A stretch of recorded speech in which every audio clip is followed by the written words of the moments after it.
heterodoxa de concebir el boxeo, la izquierda tremenda de Marco Antonio Barrera. Dificultades para Naseem Hamed, se le han aflojado las canillas. El príncipe que bailaba sobre sus víctimas hasta que un mexicano lo hizo aterrizar. La noche del 7 de abril de 2001, en el MGM Grand de Las Vegas, un boxeador británico con un récord perfecto de 35 victorias sin conocer la derrota, famoso por bailar literalmente sobre los cuerpos caídos de sus rivales y burlarse de ellos en pleno combate, estaba a punto de recibir la humillación más grande de su vida. Prince Naseem Hamed, el showman más arrogante que el boxeo había visto jamás, llegaría esa noche cobrando $6 millones, 3 veces más que su oponente mexicano. Pero lo que nadie sabía es que ese mexicano silencioso llamado Marco Antonio Barrera estaba preparado para dar la lección de boxeo más brutal y satisfactoria en la historia del deporte. Quédate hasta el final, porque lo que pasó en el último round fue tan polémico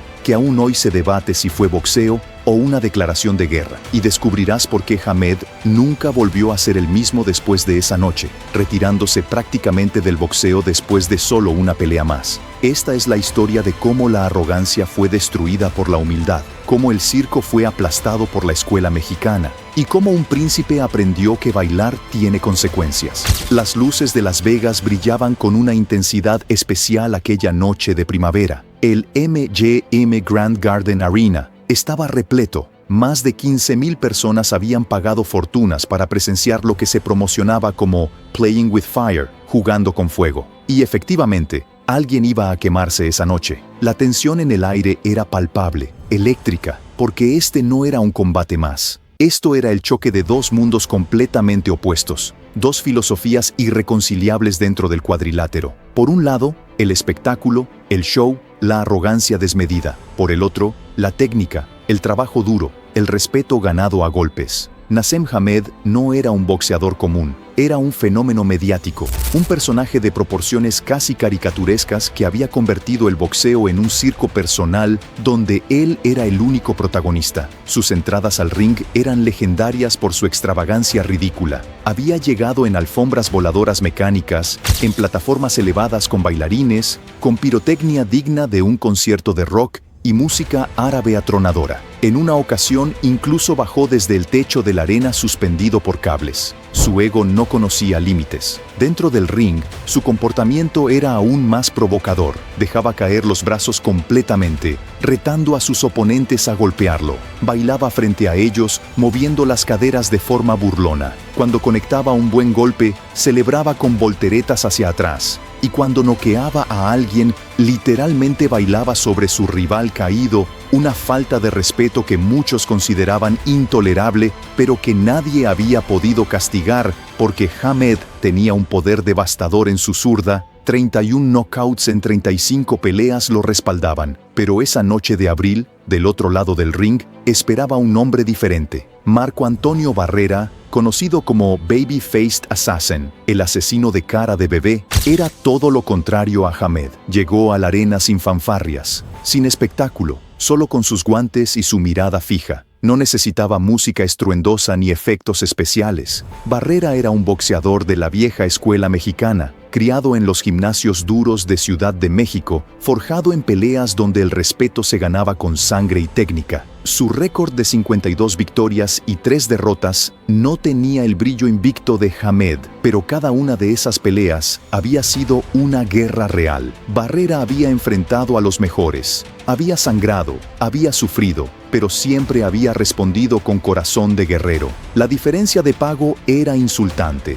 $2 millones contra los 6 de Hamed. Las casas de apuestas daban a Barrera como perdedor 3-1. Los expertos predecían otra noche de humillación para quien se atreviera a enfrentar al príncipe, pero Marco Antonio sabía algo que nadie más sabía. Había encontrado la fórmula para desarmar el circo. Cuando sonó la campana del primer round, algo extraño sucedió. Hamed salió como siempre, con su guardia baja, moviéndose de forma errática, lanzando golpes desde ángulos imposibles. Esperaba que Barrera hiciera lo que todos sus rivales anteriores: atacar con furia, dejarse provocar, caer en la trampa de su contragolpe de zurda. Pero Barrera no mordió el anzuelo. En lugar de cargar como toro enfurecido, el mexicano se mantuvo a distancia, usando su jab como un bisturí quirúrgico. Cada vez que Hamed intentaba cerrar la distancia con uno de sus saltos característicos, Barrera ya no estaba ahí. Se movía en círculos, calculando, midiendo, esperando el momento exacto. Y cuando Hamed quedaba fuera de balance después de sus golpes extravagantes, Barrera castigaba con combinaciones precisas a la cabeza y al cuerpo. El rostro de Naseem mostraba algo que pocas veces se había visto: confusión. Este mexicano no estaba jugando su juego. Este mexicano había traído su propio reglamento. Round tras round, la historia se repetía con variaciones que siempre favorecían a Barrera. En el tercero, Hamed intentó uno de sus famosos ganchos de zurda en salto, un golpe que había dejado inconscientes a varios rivales. Barrera lo esquivó inclinando apenas la cabeza y respondió con un directo que impactó limpio en la nariz del británico, haciendo que sus ojos se llenaran de lágrimas involuntarias. La multitud rugió. Algo histórico estaba sucediendo. El invicto príncipe estaba siendo dominado, superado, casi ridiculizado con su propia medicina. Hamed intentaba provocar, dejaba caer los brazos, esperando que Barrera se frustrara y cometiera errores. Pero el mexicano mantenía una disciplina de hierro. Su entrenador le había dicho una sola cosa antes de la pelea: no te enojes, solo gana cada minuto de cada round. Y eso estaba haciendo. En el quinto round, Barrera comenzó a trabajar el cuerpo de Hamed con ganchos al hígado que robaban el aire de sus pulmones. El británico, acostumbrado a terminar peleas temprano, empezaba a sentir algo nuevo para él: cansancio real, dolor acumulativo, la sensación de estar en una pelea donde su talento natural no era suficiente. Intentó bailar como solía hacerlo, moviéndose de lado a lado con las manos en la cadera, pero ahora parecía más un acto desesperado que una celebración. Barrera ni siquiera lo miraba cuando hacía esas payasadas. Simplemente esperaba que terminara el show para conectar otro jab que hinchaba cada vez más el rostro del príncipe. Los comentaristas de HBO estaban incrédulos. Jim Lampley repetía una y otra vez: no puedo creer lo que estamos viendo. Naseem Hamed está siendo completamente dominado. Larry Merchant, con su característica franqueza, fue más directo.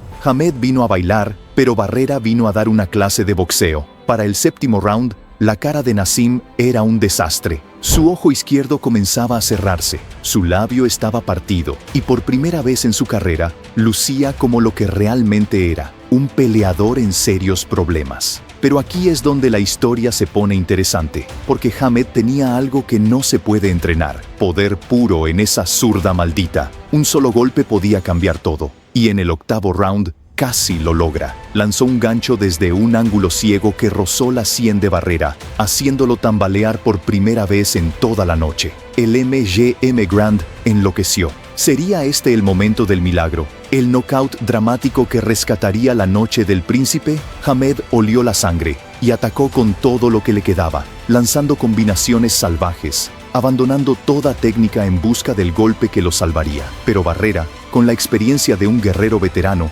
cubrió bien, dejó pasar la tormenta, y cuando Hamed se quedó sin gas después de su explosión frenética, el mexicano contraatacó con una frialdad calculadora que dejó claro quién controlaba realmente esta pelea. Los rounds 9, 10 y 11 fueron una lección de boxeo puro. Barrera había descifrado completamente el código de Hamed. Cada movimiento extravagante del británico ahora parecía telegrafiado. Barrera lo veía venir desde kilómetros de distancia. El jab del mexicano era como un martillo constante, golpeando una y otra vez la cara ya destrozada de Naseem. Las esquinas entre rounds mostraban dos mundos diferentes. En la esquina de Hamed, pánico y desesperación, su equipo gritándole que necesitaba un knockout porque iba perdiendo claramente en las tarjetas. En la esquina de Barrera, calma y precisión, su entrenador simplemente recordándole: 3 minutos más, sigue haciendo lo mismo, ya es tuya. Pero aquí viene lo que muy pocos saben: Barrera no solo estaba ganando la pelea, estaba enviando un mensaje a toda la división de peso pluma. Este no era solo sobre vencer a Hamed, era sobre restaurar el respeto en un deporte que el británico había convertido en circo. Y entonces llegó el round 12, el último asalto, donde esta historia alcanzaría su clímax explosivo y polémico. Naseem Hamed sabía que había perdido. Las tarjetas no dejaban lugar a dudas, pero su orgullo, ese ego monumental que lo había llevado hasta aquí, no le permitía aceptar una derrota digna. Salió para ese último round con una mentalidad kamikaze, dispuesto a jugárselo todo en un último acto desesperado. Comenzó a lanzar golpes con una violencia salvaje, muchos de ellos ilegales, empujones, cabezazos disimulados, cualquier cosa que pudiera cambiar el momentum. Barrera respondía con la misma intensidad, porque después de 11 rounds de soportar la arrogancia de Hamed, también tenía algo que demostrar. En el minuto 2 del último round, ocurrió el incidente que definiría para siempre esta pelea. Hamed, completamente fuera de control, lanzó un gancho de zurda salvaje con toda la fuerza que le quedaba, un golpe desesperado de todo o nada. Falló por completo. Su puño cortó el aire donde un segundo antes había estado la cabeza de Barrera, y el impulso lo dejó completamente expuesto, girando sobre sí mismo como un borracho perdiendo el equilibrio. Y fue entonces cuando Marco Antonio Barrera, el mexicano humilde que había soportado insultos, desplantes y una diferencia de pago humillante, hizo algo que cruzó todas las líneas del boxeo tradicional, pero que muchos sintieron que Hamed tenía merecido desde hacía años. Agarró a Naseem por detrás en una llave de lucha libre completa, un full Nelson perfecto, y con toda la fuerza de 11 rounds de frustración acumulada, estrelló la cabeza del príncipe contra el turnbuckle del ring. Una vez, 2 veces. El sonido del impacto resonó por todo el arena. El árbitro se lanzó entre ellos, separándolos inmediatamente. La multitud estalló en un caos de gritos, algunos abucheando, otros aplaudiendo. El árbitro, sin otra opción, le quitó un punto a Barrera por la falta flagrante. Pero en los ojos del mexicano no había arrepentimiento. Era un mensaje claro. Este es el precio de la falta de respeto. Cuando sonó la campana final, no había duda alguna sobre el resultado. Los 3 jueces entregaron tarjetas unánimes para Marco Antonio Barrera: 115 a 112, 116 a 111, 115 a 112. Primera y única derrota profesional de Prince Naseem Hamed. El invicto había caído. El bailarín había sido obligado a aterrizar. Barrera había ganado el título lineal de peso pluma y el cinturón Ibo. Pero más importante que eso, había restaurado algo que el boxeo había perdido: la idea de que el respeto se gana, no se exige. Naseem habló inmediatamente después de revancha, prometiendo que la próxima vez sería diferente, que noquearía a Barrera. Tenía una cláusula en el contrato que le daba 2 meses para activar la revancha automática. Esos 2 meses pasaron, y luego pasaron 2 años. La revancha nunca sucedió porque Hamed sabía la verdad. Había sido completamente superado, no por suerte ni por una mala noche, sino porque había encontrado a alguien mejor. Peleó solo una vez más, contra un desconocido español llamado Manuel Calvo.